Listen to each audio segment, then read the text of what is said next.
Helping a child develop a love for reading early is a goal for many families, which often means frequent trips to the local library. He loves books, so he just plows through them. Over the last 5 years, the rules around checking out books has started to change in many places.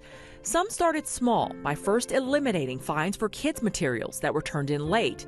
Now, many are expanding that policy to include content for all ages. We believe that the imposition of monetary library fines creates a barrier to the provision of library and information services. And at the core of this is an equity issue. The president of the American Library Association says while equity has been the driving factor behind eliminating fines from libraries, those that were first to do so learned a lot more. Chicago Public Library saw a 240% increase in return of materials 3 weeks after going fine-free, as well as an increase in library card renewals.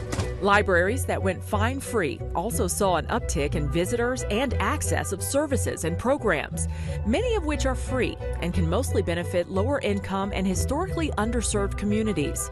In Cleveland, a county library set up a confessional line for people to explain why they'd racked up on fines and how it made them feel. And I just feel it. I just feel it in my soul. I was pregnant and went into the hospital early, an emergency C-section, and then right after that COVID hit and everything was late. I love books and I get way too many all at one time because I just love them. Libraries are also helping close the gap on technology access, lending hotspots, laptops, and e-readers for much longer periods of time. Overcoming transportation barriers by increasing electronic materials and setting up more study rooms and business centers with free internet.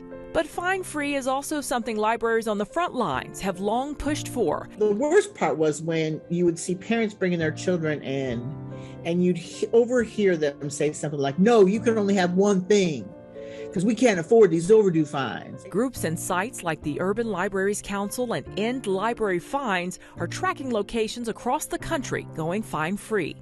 As for pushback, Lessa Pelayo-Lozada says sometimes libraries just need to do the planning to make sure they can make up what's often only a small amount of money lost by not collecting fines. We see this as how to be a good member of society, and so you don't have to be punished just to do what is right. And it's not really the library's role we see to teach responsibility. That's not part of our mission. Michelle London, Scripps News.